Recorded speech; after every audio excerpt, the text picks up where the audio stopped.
lihat nih, kita bisa ngambil bentuk segitiga siku. Bisa boleh ke sini, boleh ke sini. Ya. Tapi kalau sudutnya di sini, kita ambil dari sini. Gitu. Dan siku-siku adalah dua sisi tegak ini, dua sisi lurusnya diangkatkan. Dan kalau lihat di sini, karena ini kan semu horizontal ya, kita bisa tahu juga nih. Kita bisa tahu juga bahwa arahnya itu kemana? Dari si vektornya. Karena kan dia masih punya arah kan? Ini kan titik 0 derajat. 0. Ini kan berarti kan kalau misalnya kita tarik ke atas, muter begini, kalau kita taruh ke bawah, dia akan membentuk 360 derajat. Coba lihat dulu, ini dulu deh. Ada yang mau ditanyakan? Ini jalannya.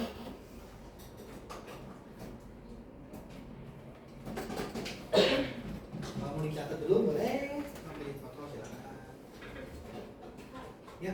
Kalau misalnya garis miringnya yang dengan X sama Y itu bisa nggak? Kenapa? Garis miringnya itu yang dengan X sama Y nggak? Yang miring Ini? iya Garis miring kemana jadinya? ke Sini? enggak Pak, Di sini? nyambungin Oh nyambungin? X sama Y. Bisa. Iya. Soalnya jadi garis Bisa. Bisa. Nanti ketika dia nyambung sini kan? iya. Iya, kita dulu Sama nyambung. sih, Pak. Iya, sama. Karena kan nanti kan dia kan apa ya? Kita tahu juga ya, ini kan dia si segitiga siku-siku juga udah nyambungnya. Ini masih awal, jadi masih nyari sendiri dari kotak-kotaknya, ya. Nggak apa-apa. Kalau kamu udah sampai resultan begini langsung ke sini ya nggak apa-apa. Ini masih di awal dulu. Oke?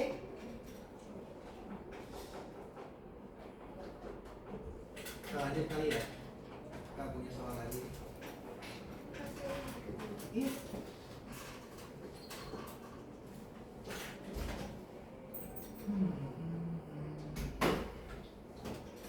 Nah, catat dulu deh. Mau catat boleh, mau di waktu.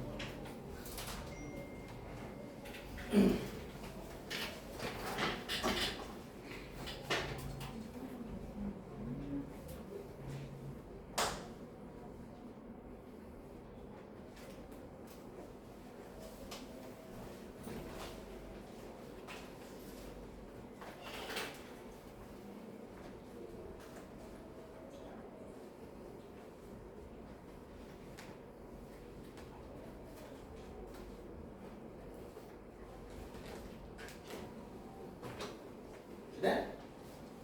Kakak mau hapus. Ini kan masih berbentuk ini ya, kotak-kotak. Nanti kita akan coba bikin yang soalnya soal cerita.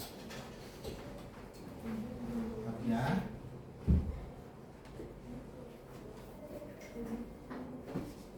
Supaya lebih kelihatan jelas arahnya.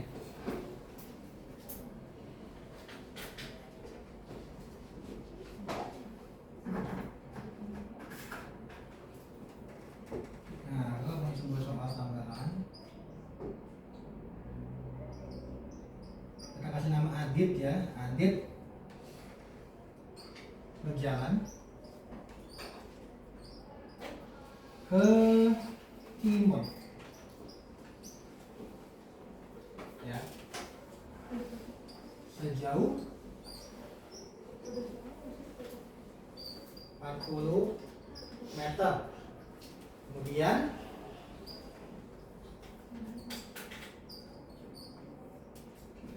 dia berbelok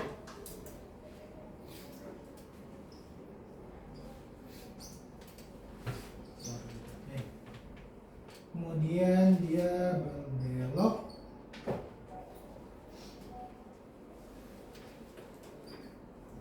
ke arah utara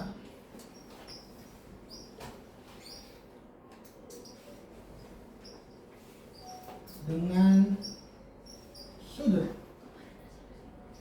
37 derajat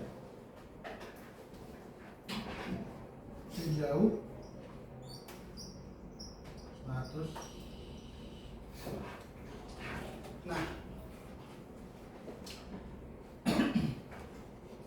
yang tadi di awal kakak bilang kita mesti tahu nih kira-kira mana yang timur, mana yang barat, mana yang utara kan ya, sejauh 100 meter. Yang ditanya belum masuk ke operasi vektor, kita berhitung, tapi coba gambarkan vektornya. Gambarkan vektor dari kan adit. Nah, kenapa penting? Karena yang tadi di soal sebelumnya itu ada gambarnya, ya kan? Grafiknya jelas, kanan, atas, bawah. Nah sekarang dari contoh soal ini, Adit berjalan ke timur jauh 40 meter, kemudian berbelok ke arah utara dengan sudut 30 derajat sejauh 100 meter. Nah sekarang di sini atau di kertas kalian coba gambarkan. Kak, masuk digambarkan vektor ya kayak tadi. Pokoknya ada panahnya, ada pangkalnya, ada panahnya, kemudian ada berapa panah berarti ini. Dari soal ini dia memiliki berapa panah? Berapa? Ya. Ya, silakan dicoba dulu. Ya. Jadi ini si Adit ini nih, dia udah jalan ke sini, dia belok nih. Set, kan? Nah, berarti beloknya kemana tuh? Coba. Dilihat dulu utara kemana, selatan kemana, barat kemana, timur kemana. Oh, maju. Dia punya nama. Oke. Tapi gambarnya lengkap ya dengan panahnya. Jadi kan dia bergerak sini dulu nih, kemudian stop, dia bergerak ke sana. Masih gede banget. Bawa segala baju. Ini nggak apa-apa nulis. Nggak apa-apa. Kan kita bukan belajar menggambar.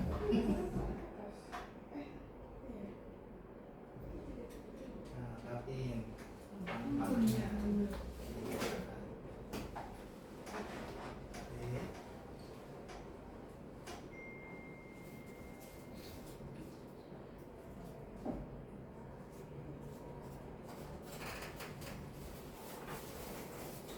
Oke, tepuk tangan dong buat yang punya nama nih, namanya Pimpin ya. Oke, thank you. Apakah ada yang beda dengan yang digambar tadi? Oh iya. Oke, jadi kalau di sini kita lihat si Adit berjalan 40 meter ke sebelah timur, kemudian berbelok ke arah utara dengan sudut 37 derajat sejauh 100 meter. Nah, di sini berarti hubungannya vektor itu akan kemana? Ke geometri nggak sih? Ke bentuk? Iya. Ya, jadi kita mesti perkuat nih matematika dan fisikanya di sini. Nah, ini akan kita coba koreksi atau kita perbaiki di sebelah sini ya. Oke itu ya. Yang pertama, kita ambil kalimat utama. Adit berjalan ke timur sejauh 40 meter. Berarti bikin pangkalnya mulai di sini kan? Ke timur berarti ke kanan ya? Udah betul. Alhamdulillah tidak ada yang salah baca. Oh tapi buat Adit ya, saya belum lihat punya kalian ya. Oke, sini kita perpanjang dikit panahnya. Lebih enak dilihatnya. Oke. Kemudian ada kata kemudian berbelok, berarti si Adit ini setelah nyampe titik, kita kasih titik A, titik B, berarti dia setelah mencapai titik B, dia baru berbelok, ya nggak? Ke arah utara, berarti kemana? Atas. Nah, tapi memiliki sudut 37 derajat, berarti apa? Sudutnya tidak tegak, ya nggak? Dia tidak tegak,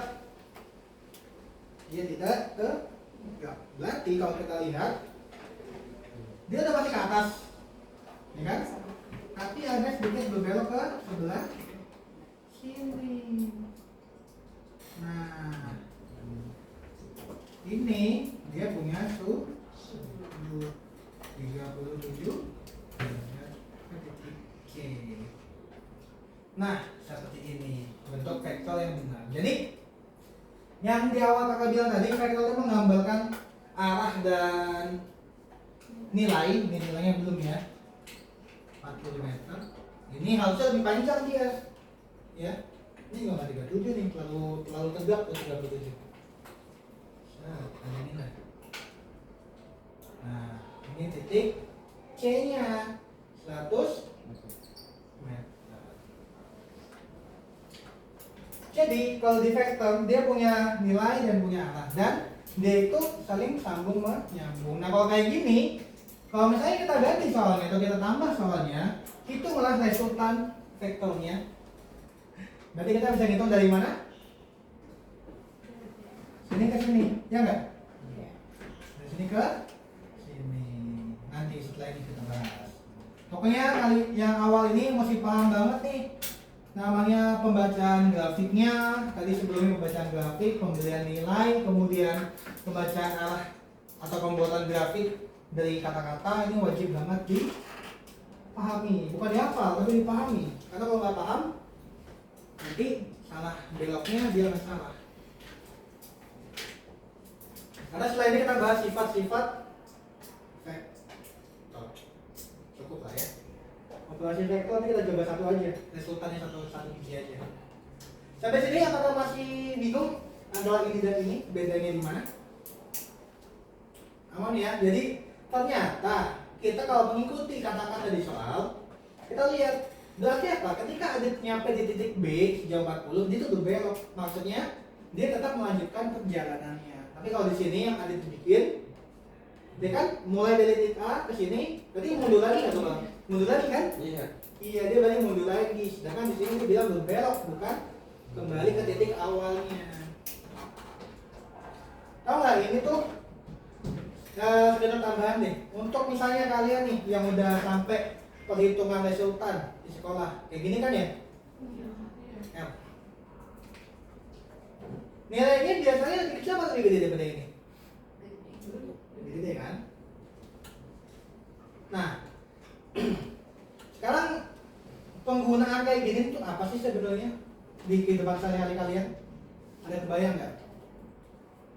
Ini ngapain bikin tek-tek? Katakan dia sampai belok sini lagi, itu nggak sih?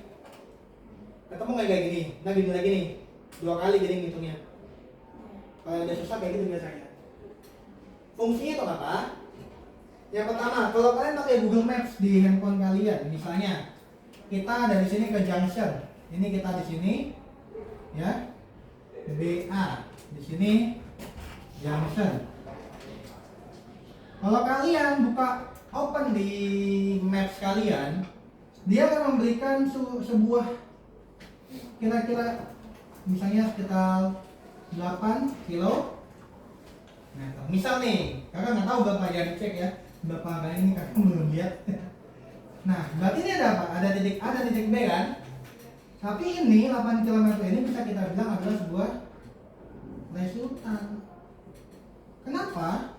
Ini ibarat kata sebuah resultan. Kenapa? Karena ketika kita klik start, baru kelihatan ternyata jalannya mungkin gini, ya enggak? Belok, baru nyampe dari BA ke junction.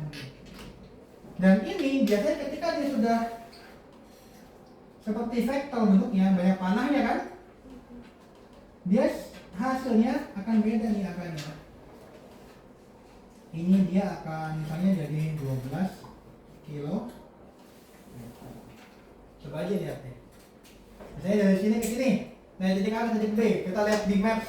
Belum kita start, jangan kita start dulu ya. Jangan kita start navigation, kita klik dulu. Itu masih angka utamanya, belum menghitung perpindahannya. Nanti setelah dia begini, saya belok kanan, belok kiri, lurus, belok kiri, belok kanan, dia baru menghitung jumlah jarak aslinya. Nah ini nih adalah perbedaan bentuk, adalah contoh bentuk vektor, dan juga nanti akan nyambung lagi ke kinematika. Makanya kalau yang udah nyampe kinematika, kayak ada benang merah nggak sih antara vektor dan kinematika? Sebenarnya ada ya. Di kita yang tadinya di vektor kita hanya menghitung panahnya, ya kan? Nanti ketika masuk kinematika sudah mulai berubah menjadi gerakannya. Gitu. Jadi fisika itu sebenarnya dia bisa saling sambung nyambung. Dia berjenjang. Makanya slow nih belajarnya. Kita belajar awal dulu kayak gini, nanti naik, jadi banyak tahu yang lain. Oke, paham ya? Aman? Kita lanjut ke yang sifat vektor. Wah, ini agak lebih lama nih dari bacaan kata. Lalu asik kita. Kalau menurut kalian susah, tapi kenapa ya kakak tuh bilang kalau vektor tuh malah lebih seru ya? Kalau buat ngajar dan buat dipahami. Asik. Nah, kita lanjut ke sifat.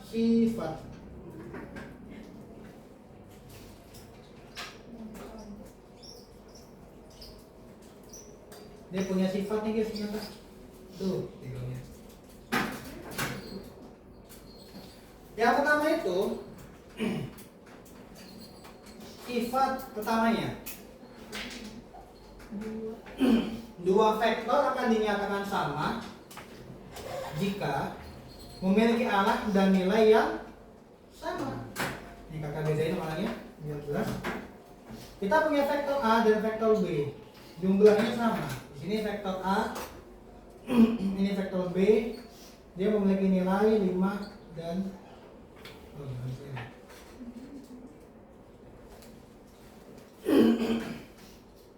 ya, kalau misalnya dia memiliki arah yang sama dan dia memiliki sudut yang sama, memiliki nilai yang sama, maka bisa kita tulis vektor A B. Di sini bahwa sifat pertamanya vektor A sama dengan vektor B. Jadi kalau memang arahnya sama, nilainya sama, maka mereka berdua itu bisa kita bilang memiliki besar dan arah yang sama. Nah, yang kedua, sifat-sifat yang kedua ini, kalau misalnya dia itu saling berlawanan A, nah misalnya vektor A kemudian vektor B ke sini,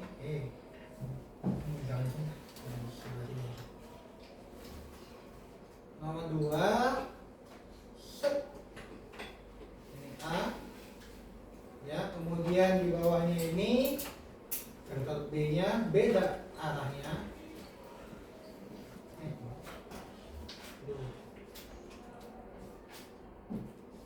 Vektor B ya. Nah, maka dia memiliki sifat dikatakan negatif ketika dia mempunyai besar yang sama namun arahnya berbeda. Jadi dia mempunyai besar yang sama. Jadi vektor B dapat dikatakan negatif ketika dia memiliki arah yang berbeda dari vektor lawannya. Min vektor B. Min vektor B. Nah, sifat yang ketiga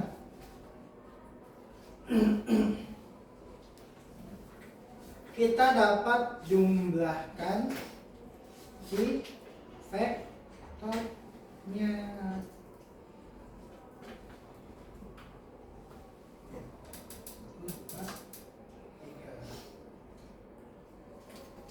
Oh bukan, yang ketiga itu dia dapat dipindahkan.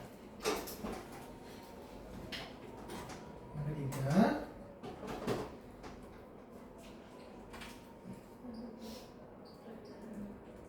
vektor A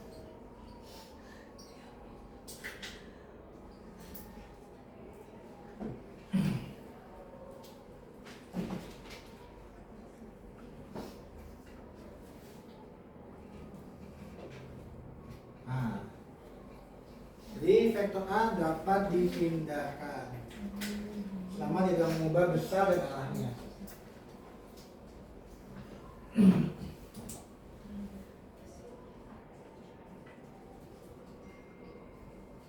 Dapat dipindahkan selama arah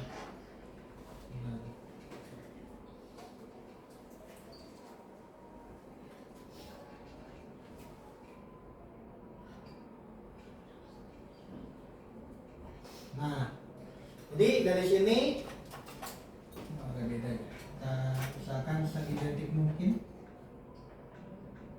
Nah, dia dapat dipindahkan jika memang ternyata butuh dipindahkan dan yang penting arah dan besarnya sama.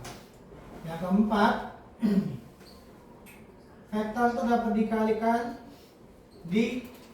dijumlahkan dan dikurangkan. Vektor dapat dijumlahkan, dikurangkan dan dikalikan. Nanti kita bahas di operasi vektor. Dijumlahkan,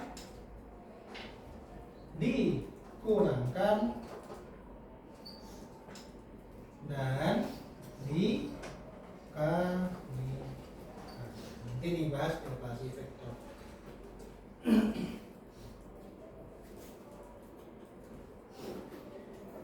Seperti itu ya.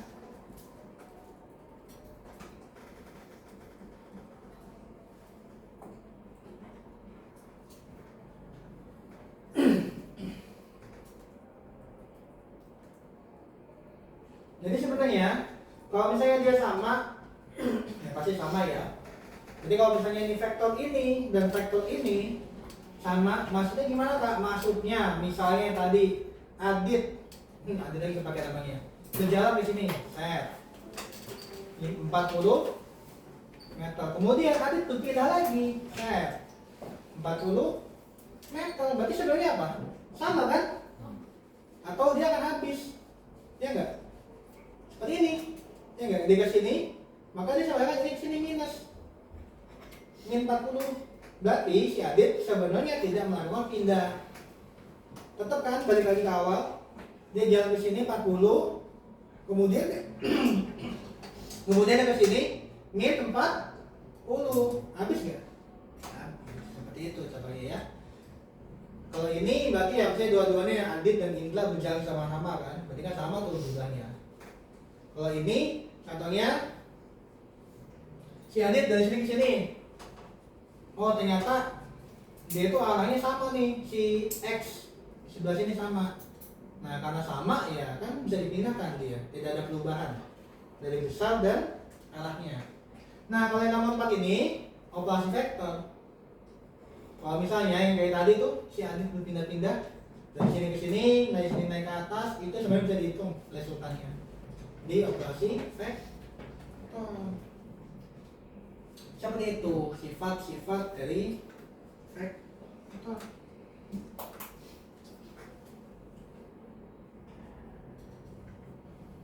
Enggak susah kan?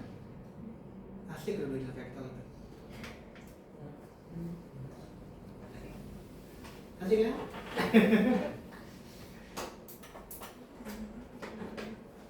Operasi vektor nanti kita coba.